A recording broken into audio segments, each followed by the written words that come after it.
Բոլորը գիտեն, թե ով է UFC ախալքալաքցի մարզիկ, թեթև քաշային կարգում չեմպիոնական գոտու հավակնորդ Արման Ծառուկյանը, բայց քչերին է հայտնի, թե ինչպես է նա օգտագործում կարատեն իր մենամարտերում։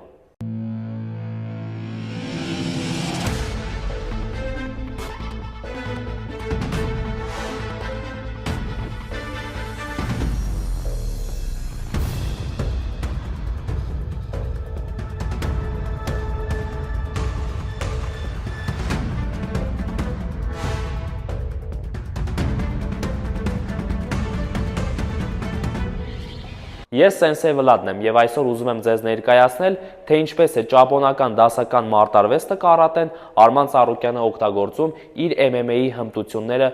բարելավելու համար։ Իրականում կարատեից վերցրած կա 4 հետաքրքիր տեխնիկա, որոնք Արման Ծառուկյանը օգտագործում է իր մենամարտերում։ Եկեք ուսումնասիրենք միասին։ Առաջինը հեռավորության վերահսկումն է։ Արման Ծառուկյանը շատ լավ է վերահսկում իր մենամարտը, գիտակցորեն այն օգտագործում է որպես զենք։ Իր մենամարտը վարում է այնտեղից, որտեղից ցանկանում է, այլ ոչ թե այնտեղ, որտեղ հայտնվել է, ինչպես շատ այլ MMA-ի մարզիկներ։ Արմանը սիրում է վերահսկել հեռավորությունը, քանի որ ով վերահսկում է հեռավորությունը, վերահսկում է նաև մենամարտը։ Նա հիմնականում լինում է ապահով գոտում, մրցակցին պահելով վտանգավոր գոտում։ Դասական կարատեի ամբողջ մարտավարությունը հիմնված է հեռավորության վերահսկման վրա։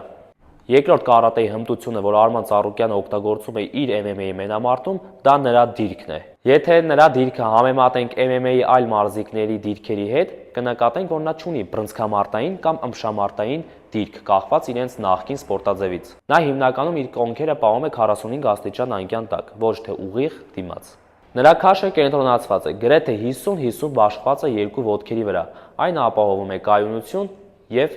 շարժունակություն։ Այսինքն նա ունի բավական ուժ և կայունություն իր հակառակորդին նոկաուտի ենթարկելու համար, բայց ցանկացած դեպքում նա կարող է արագ հետ հեռանալ և վերահսկել մենամարտը։ Արմանի մարտական դիրքի ամենահետաքրքիր կողմերից մեկն այն է, որ նա կարողանում է հեշտությամբ փոխել իր դիրքի կողմը, ինչը նույնպես դասական կարատեի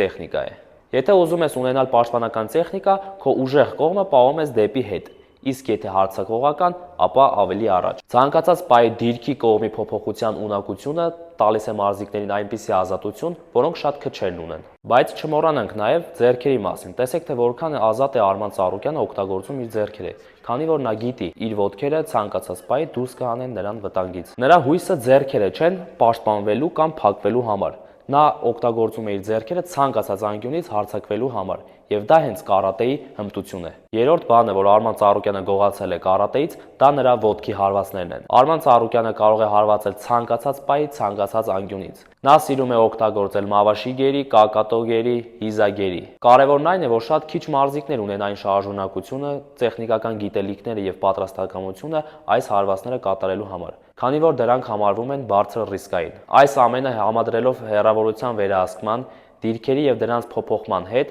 կազմում են Արման Ծառուկյանի յուրահատուկ եւ հետաքրքիր մարտական ոճի գաղտնիքներից մեկը։ Իսկ այժմ 4-րդ կետը, սա Արման Ծառուկյանի գաղտնի զենքերից մեկն է։ Նա չի ցանկանում, որ մենամարտը հասնի իր ավարտին։ Նա ցանկանում է վերջ դնել եւ նոկաուտի ենթարկել իր հակառակորդին ցանկացած պահի։ Այն փաստը, որ նա ունի մարմնի լիարժեք կառավարում, նշանակում է, որ նա ունի մարմնի մկանային կոորդինացիա։ Իր շարժումները կարողանում է լիարժեքորեն համադրել նոկաուտի ենթարկելու համար։ Սա այն է, ինչ կարատեում մենք անվանում ենք տեխնիկա։ Լավ տեխնիկան դա այն է, երբ դու կարողանում ես քո հարվածային շղթան կառավարել եւ միացնել այնպես, որ ստացվի հետաքրքիր կոմբինացիա։